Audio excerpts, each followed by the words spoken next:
Hey guys, it's Demi. Welcome back to my channel. As you should know by now, or if you're new to this channel, are going to figure out very quickly, every Saturday I take a break from my normal videos to make one video about something that's happening in the scientific world. This way you can keep updated and aware of what's going on with our world scientifically without having to read the sometimes wordy research articles. So this week's video is going to be all about coral bleaching. So you may not have heard the official term before, but you've probably already heard that coral reefs are losing their color and are dying, which is basically the premise. So you guys submitted a bunch of questions about the topic and you wanted me to answer them for you. So I put them all in this hat and I'm just gonna pick them out and randomly answer them. Okay, so question number 1. This was submitted by @gamergirl214 and they ask, what even are coral reefs? What do they do? Okay, so coral reefs are the most biologically diverse marine ecosystem, even though they take up only about 0.5 of the total ocean floor. They're colonies of coral polyps held together at the bases by calcium carbonate, better known as limestone. If you don't know what a polyp is, they're like tiny, soft, aquatic organisms, and they're related to sea anemones. If you've seen Nemo, that's where he lives.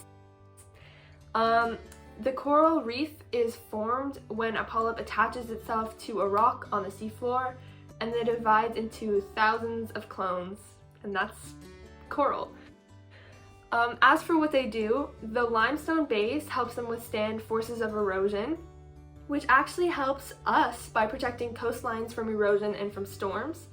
They also create a habitat for many aquatic organisms, including about 10% of the fish that humans eat, and about 1/3 of the entire world's marine and reef fish. They can therefore be an important source of food, as well as a source of new medicines, and overall very important. So next question is from username1, very creative. What actually is coral bleaching? What happens other than the coral just turning white? So great question. So basically, coral and algae are dependent on each other through a symbiotic relationship. So if you've seen the movie Venom, the relationship is kind of like that, but like way less chaotic and more peaceful. So algae is the coral's primary food source, and it's what gives coral their vibrant colors. And bleaching is the loss of some or all of their symbiotic algae and their photosynthetic colors. And this happens because of the coral expelling the algae living in their tissues from dealing with too much stress, and as a result the coral skeleton becomes pale and translucent or bleached. So while they're bleached, the coral is more susceptible to diseases and will eventually die without algae as a food source. So just so you know, bleaching can be reversed naturally, but it's a very slow, infrequent process and only happens if the coral's stress levels go down and it regains its food source, aka algae, within about 2 weeks. So like I said, very infrequent. Okay, so question number 3 is from @Squidward's Clarinet, and they ask, what is causing coral bleaching and is it still happening? Okay, so this is a big one. So just like I said, corals bleach in response to a range of environmental stresses. This can include low water salinity, high water pollution, and unusually high or low water temperatures. It was previously only observed on small scales in response to local stresses. However, since the 1980s, it's been clearly linked to human-induced global warming.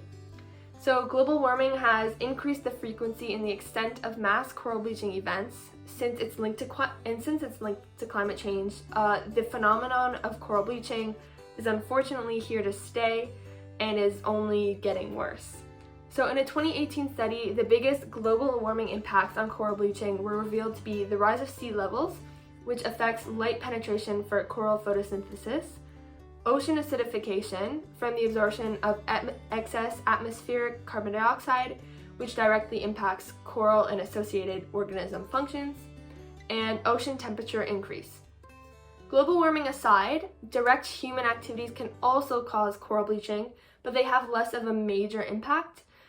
These activities can include many things, such as overfishing, destructive fishing, development on coasts, garbage and chemical pollution, and coral mining.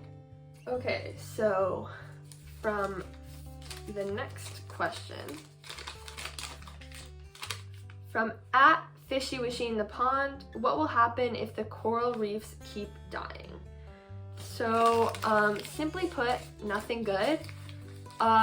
Coral bleaching means the loss of habitat for all the organisms that live there, which is about 25% of all marine life.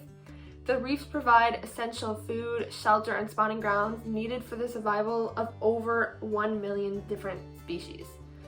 According to the Ecological Studies Journal, about 500 million people across more than 100 countries depend on coastal coral reefs for the economic and social goods and services provided by these diverse ecosystems.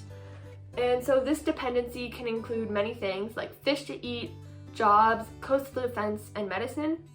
More specifically, it'll deprive fishermen of their main source of income and force people to find more expensive forms of protein. It'll also leave shorelines completely vulnerable to erosion, which could push about 200 million people living in reef-protected coastal communities out of their homes. And coral bleaching would also completely undermine the tourism industry of many coastal countries like Australia with the Great Barrier Reef. Alright, finally, the last question.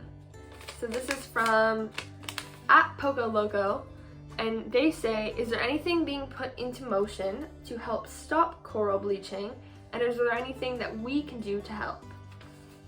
So technologies to try and help speed up reversing coral bleaching are in the process of being tested and developed, but they haven't been able to permanently reverse the effects or reverse large-scale coral bleaching, which is what is happening the most. So the most critical way of stopping coral bleaching would be slowing and stopping global warming. And the 2015 Paris Climate Accord, signed by 195 countries, provided some cause for optimism about this, but time is still rapidly running out for constraining global warming to the Paris targets, given our current everyday carbon dioxide emission rates. Sorry for the cut in the middle of a question. My cat was meowing at me for locking her out of my room. So as I was saying, as always, we can all do our part to reduce global warming by reducing our individual carbon footprints. And by now you should know the drill, but in case you need a friendly little reminder, this can include using environmentally friendly modes of transportation, carpooling, and reducing water and electricity use, just to name a few.